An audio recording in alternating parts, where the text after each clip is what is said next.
Switzerland is back for Eurovision 2022. They are sending Marius Bear with Boys Do Cry. But in a good way or a bad way, did it move us to tears? No. We'll see how she thinks later on. Let's review Eurovision.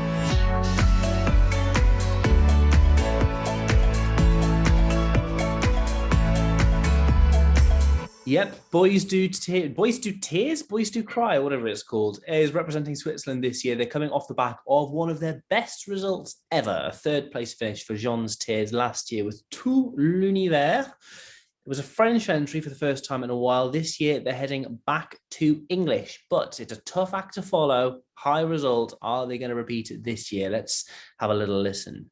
Hearts, they got broken. God only knows why. And sometimes aeroplanes fall down from the sky. And mountains, they crumble.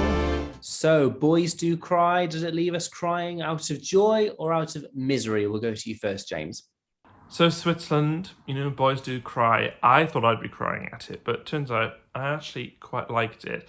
Lovely little song and some really nice words as well. I think it's something that's going to resonate with a lot of people on the night in the audience and therefore, could do really quite well off the back of that.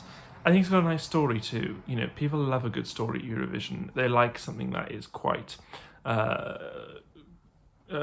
sort of filled with meaning and things. They're going to get that with this song, which I think is good.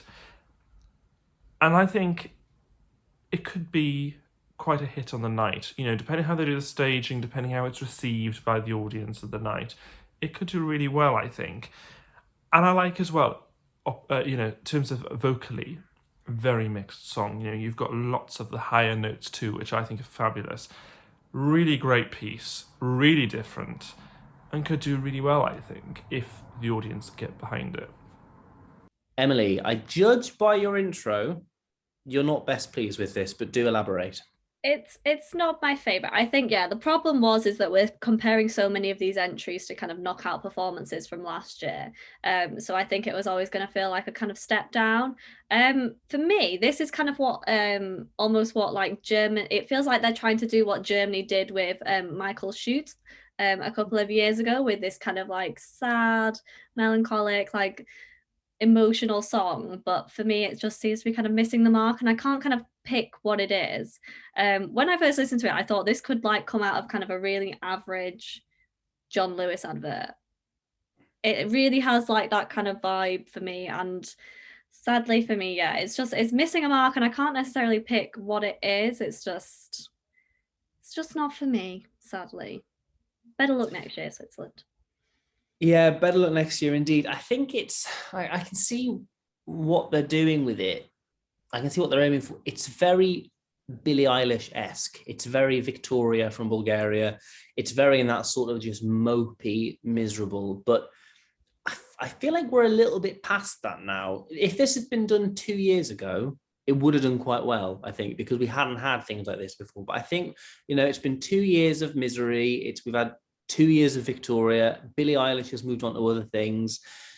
The world is sort of a bit past it now, and I'm also quite past it, and it just feels a bit miserable. Like, I appreciate that he's a really good singer. He's got a beautiful voice.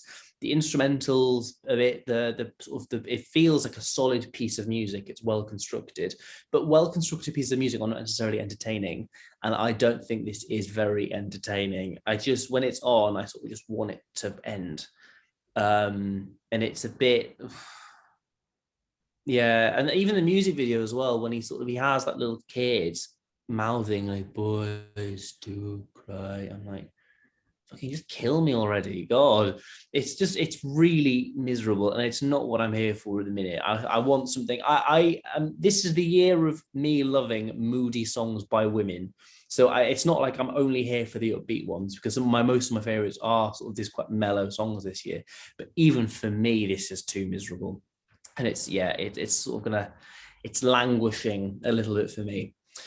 So Switzerland are performing fourth in the first semi-final. Is that going to be, is it a blessing? Is it a curse? What do we think? Emily, your ranking, and do you think it's going to qualify?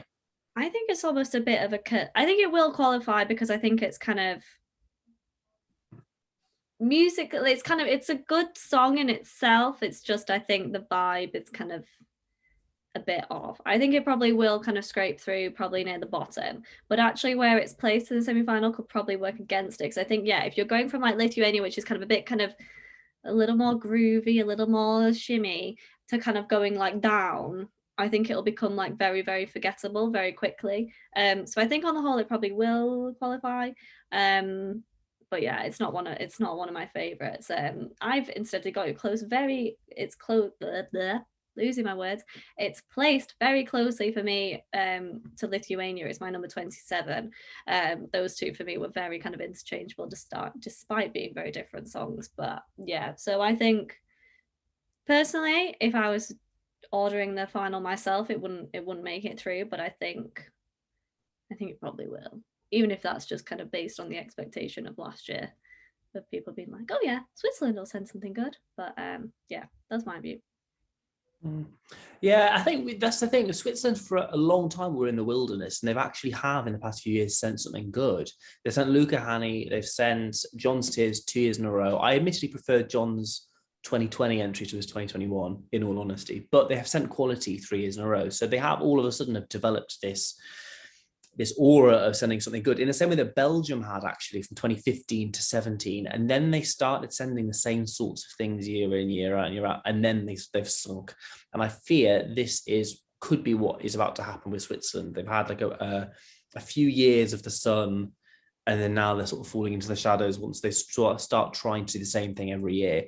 For me, ranking wise, I'm very similar to you. It's my 29, so it is definitely towards the bottom end of my ranking for the year.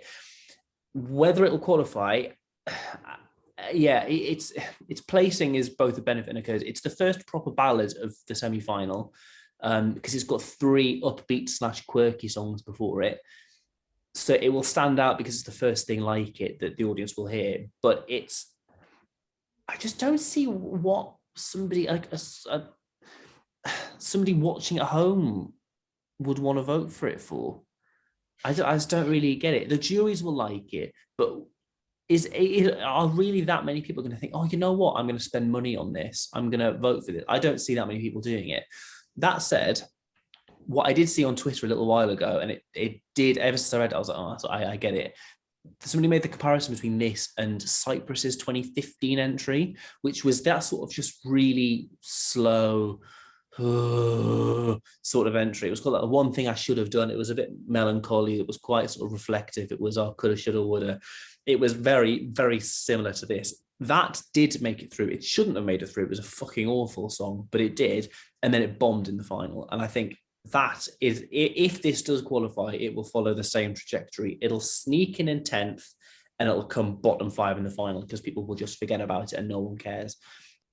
It's not a great result for Switzerland. It's certainly around the same sort of mark that they were last year. They didn't perform brilliantly in our rankings last year. But that's what we think. Do let us know what you think. Make sure you comment or like, subscribe. And if you do subscribe, hit that little ding dong bell thing, because you want to hear every single time we release a video. Why wouldn't you?